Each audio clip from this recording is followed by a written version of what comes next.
Hey guys, welcome back to Flourishing with a Facial Difference. My name is Brooke, and in today's episode, I'm going to be talking all about what it was like working in customer service with a facial difference.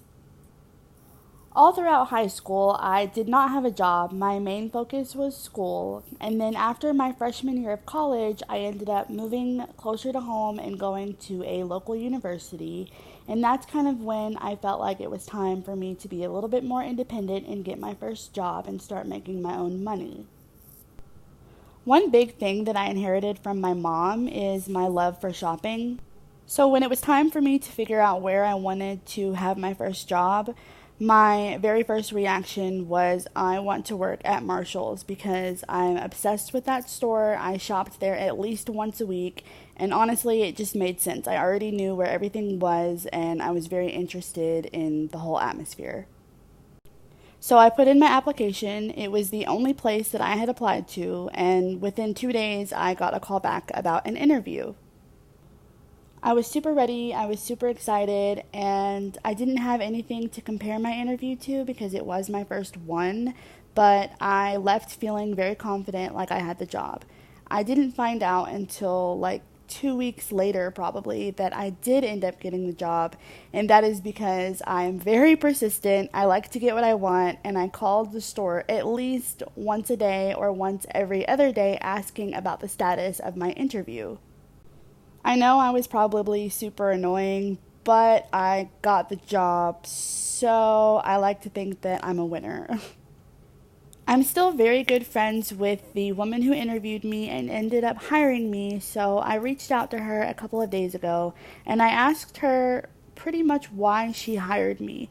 I know that it can be very controversial to hire someone who has a facial difference, especially when they are going to be working in customer service, greeting a ton of people and just being a people person. So I kind of wanted to get her opinion on what was going through her head and just her reasoning for hiring me. She started off by saying that she remembered that I was very bubbly and very positive in my interview. And I remember her telling me that whenever I left, that I was a very positive and bubbly person. So it didn't at all surprise me that she remembered that. She also said that I dressed really, really well, that I didn't mumble, and that I presented myself in the best way possible. She basically said that despite any difference that I had, I presented myself as any normal girl would, and so that's how she planned to treat me.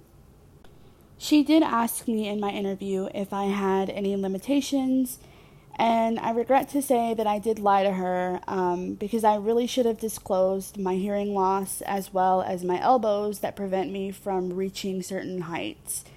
We ended up crossing that bridge when we got there, and that was something that we had to talk about later down the road, but I was so nervous that it would prevent me from getting the job that I did lie.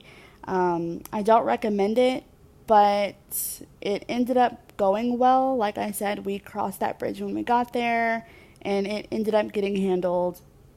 I just didn't feel like my limitations were something to be pointed out because I do perfectly fine with them. It didn't occur to me that they would affect me in the workplace, and they did ever so slightly. Not enough to mention them, though, honestly. I don't regret my decision because it ended up fine. My manager had a gut feeling in my interview. She felt like it was okay to hire me, and she ended up being right, and that was my first job at Marshall's department store.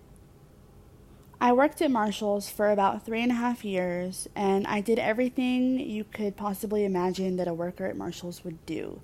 When you're there for that long, you end up learning pretty much every location of the store. I did women's, I did men's, I did shoes, I did home. I was on the register probably 60 to 70% of the 3.5 years, and later I ended up getting promoted. After being there for about 2 years, I ended up taking a break from college, and I just felt like I needed a little bit more responsibility. So I went to my manager, I had a very serious talk with her, and I told her that I wanted to be the new administrative coordinator for Marshall's. Now, I don't want to get super into what an administrative coordinator does because that is too long of a list, honestly, but the gist of it is I handled almost all of our cash from that day. Every single day, I was in the cash office and I handled the paperwork, and I had a lot of people relying on me, and I was somewhat of an authority figure, not completely, but people did come to me for some questions when a manager wasn't around. So that's a little bit about the background I have at Marshall's. Now I kind of want to talk about some of the stories that I have, mostly about working at the register and being exposed to so many different kinds of people while having a facial difference, especially children, because we all know that children are the most honest people on the planet.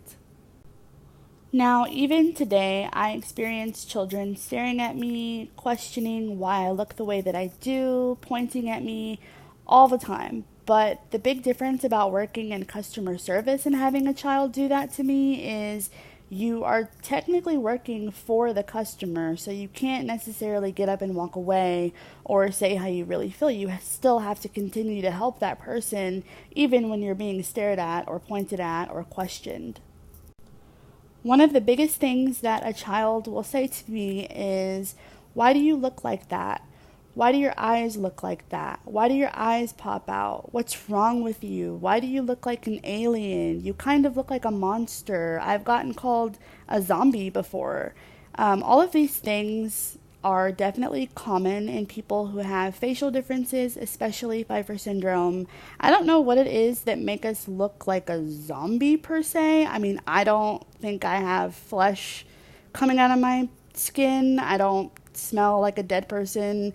I don't know exactly where they get the term zombie from, but it's pretty common. I've gotten it quite a bit, so it must be a thing. I don't know. Pretty much my go-to when a child says something like that to me is, some people are just born different, or God made me that way. And of course, their parents are like, "Shh, don't say that, don't be rude." I really wish there was a parenting class on teaching your kids how to handle people who are different, but we won't get into that this episode. I'm pretty level-headed when I get questions like that, but I remember this one time, this little boy, he couldn't have been maybe 7 or 8, and he was more rude per se, because he was very just questionable. I don't like the kids that ask a million questions and they interrupt you to ask these questions. And I remember he interrupted me and he was like, "Why do you look like that?" And I was so irritated. I must have been having a bad day or something, because this totally was not like me at all. But when he said, "Why do you look like that?" I said in return, "Why do you have snot dripping out of your nose? That's gross." Now, I know that was super rude of me to say, and I should have been the bigger person because I am the adult, but this kid really pushed my buttons, and I just could not handle it that day. I definitely did not set a good example for the facial difference community that day, but, I'm only human, okay? I never really had adults stare at me like children do, but whenever you're working at a register and I guess you have a facial difference, maybe customers think that you're not as intelligent as the typical person. So I haven't been stared at, but I have been asked, like, "Oh, don't forget to do this. Oh, don't forget to give me the right change back."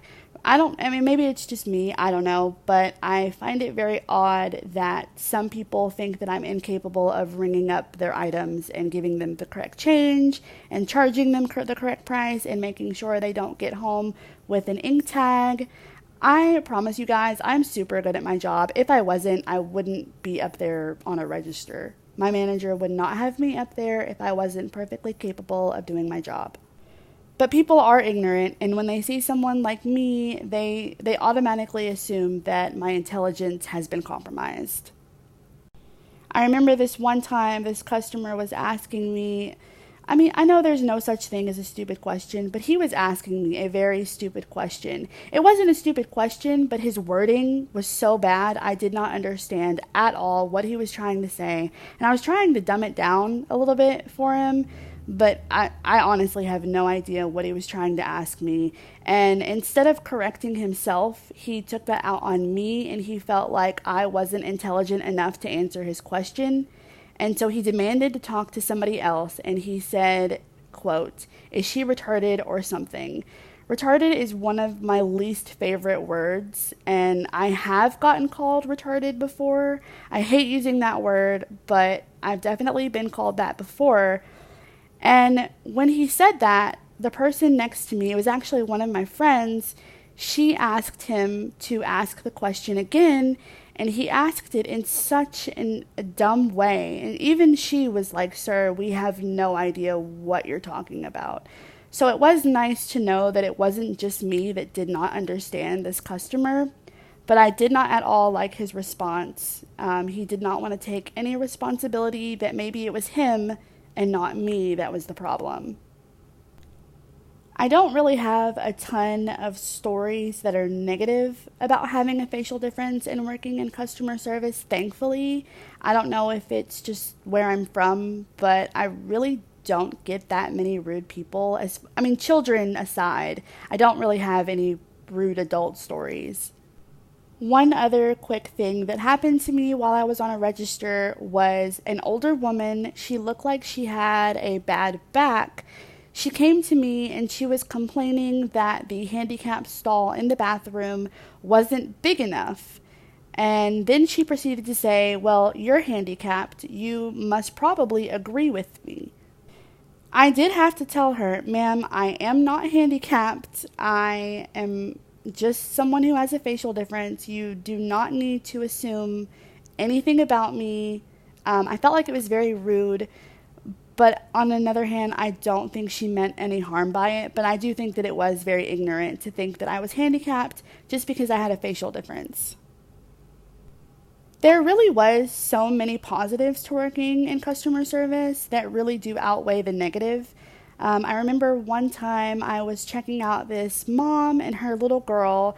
The little girl was probably about 9 or 10. I'm not very good with ages, but she was pretty young, and I noticed she had a cochlear implant on the side of her head. She must have been very young because her hair was pretty thin enough for me to see it through her hair, and you can't see mine, so if that tells you anything, I guess that's how old she was. And I made a comment. I said, "Hey, do you have a cochlear implant?" And her mom was like, "Yeah, she does." And I was like, "Oh, cool, me too." And I showed it to her, and the little girl was so excited to see someone who wasn't that much older than her who had a cochlear implant. I don't think that they're that common. I did end up doing a little bit of research before this podcast about people who have a facial difference in the workplace, and I discovered two different things. The first being, I don't know how I never knew about this, but there's something called the Equality Act of 2010, which basically provides legal rights for people with disfigurement and just helps protect them from appearance-related discrimination. There have been tons of research studies that show that attractive people do succeed more than unattractive people.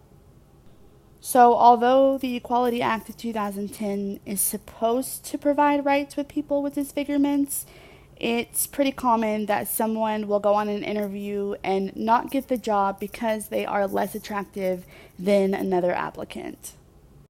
So again, I do want to give my previous manager a shout out because I'm so glad that you're not one of those people that don't give someone a chance because of how they look.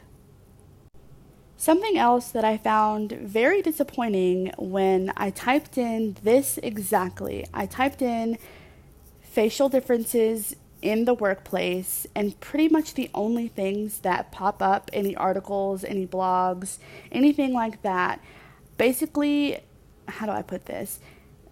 The things that pop up are how to handle people who are different in the workplace.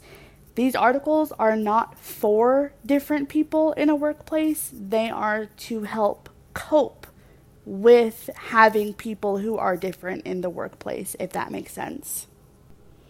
There are tips out there on how to handle someone who looks different while working with them, and some of the tips are like kind of weird. They say things like, don't make the other person feel uncomfortable, don't point out their flaws. Like, I don't know why these things have to be written down. You could just know them and not do them. I don't know why they have to be a part of, some directions.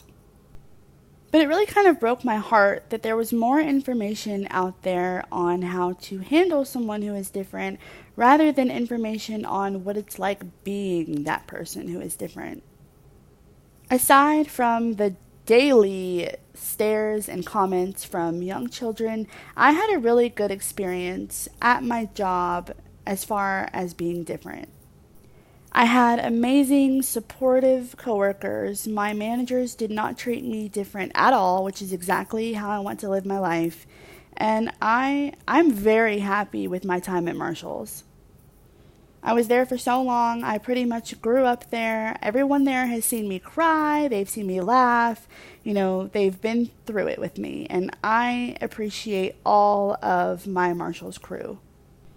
Even to this day, I still consider so many of those people part of my family, and I'm really grateful to have been surrounded by people who did not look at me different. They did not care that I was different. They did not make comments. They were so supportive, and they were so ready to get to know me as a person rather than what they see on the outside.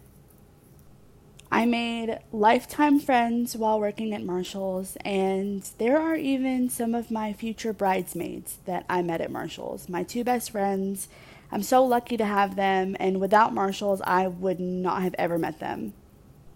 I am aware that not every place of business can provide the same welcoming atmosphere that Marshall's did for me, because I did end up moving, and I worked at another retail store. I won't say who it was, but I worked at another retail store only for a couple months. It was so awful. I was treated so poorly.